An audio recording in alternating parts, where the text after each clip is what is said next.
ராகு கேது தோஷங்களுக்கு வீட்டில் சில பரிகாரங்கள் எப்படி செய்கிறதுன்னு முந்தின வீடியோவில் பார்த்தோம்.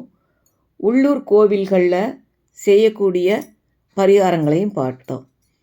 இப்போது சில பேருக்கு ஆலயங்களுக்கு சென்று பரிகாரம் செய்தே ஆகணும் அப்படின்னு இருக்கும்.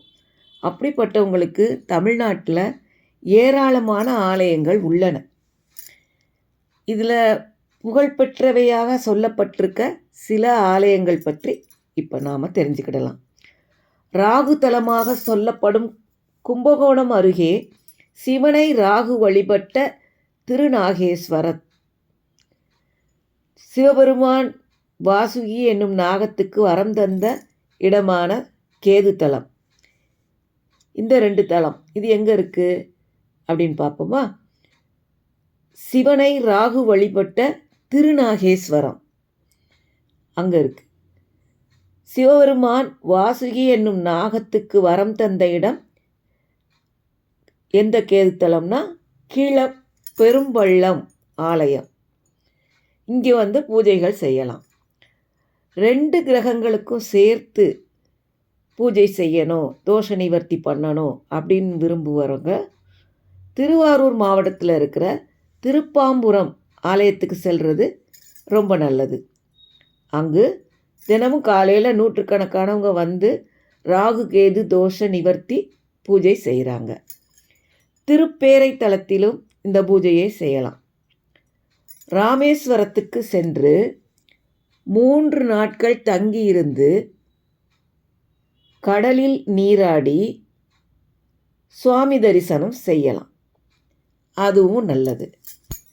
ராகு கேது தோஷங்கள் நீங்குவதற்கு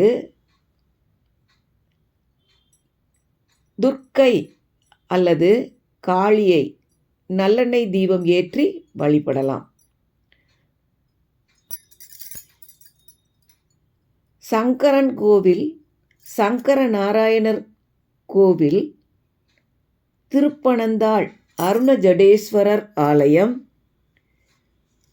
கோட்டைக்காடு நாகேஸ்வரர் ஆலயம், கோடகநல்லூர் மாதவ பெருமாள் ஆலயம், நெடுங்குடி கைலாசநாதர் ஆலயம், உடையார்குடி அனந்தீஸ்வரர் ஆலயம்,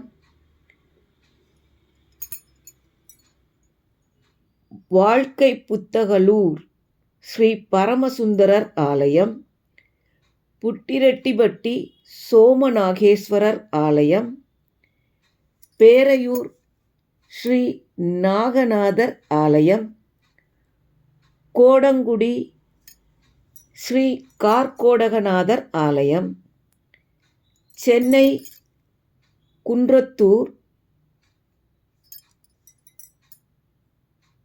ஸ்ரீ நாகேஸ்வர சுவாமி ஆலயம், உத்தமபாளையம் பக்கத்தில் இருக்கிற காளத்தீஸ்வரர் ஆலயம், சென்னை காட்டாங்குளத்தூர் காளத்தீஸ்வரர் ஆலயம், நத்தம் தென் காளத்தீஸ்வரர் ஆலயம், நெய்வேலி அக்னீஸ்வரர் ஆலயம், நெல்லை செய்துங்கநல்லூர் வியாக்கிரபாதர் ஈஸ்வரர் ஆலயம், சென்னை மாடம்பாக்கம் ஸ்ரீ தேனுபுரீஸ்வரர் ஆலயம், திருக்கண்டியூர் வடக்கு மருதூர் பிரம்மா ஆலயம், திருமணஞ்சேரி ராகு பகவான் ஆலயம், கதிராமங்கலம் ஸ்ரீ வனதுர்க்கை ஆலயம், காஞ்சிபுரம் ஸ்ரீ சித்திரகுப்தர் ஆலயம், இவையெல்லாம் ராகு கேது தோஷ நிவர்த்தி வழிபாட்டு தலங்களாக இருக்கின்றன. இந்த கோவில்களுக்கு சென்று பரிகார பூஜை செய்து நன்மை பெறுங்கள். சேனலுக்கு சப்ஸ்கிரைப் பண்ணுங்கள். நன்றி.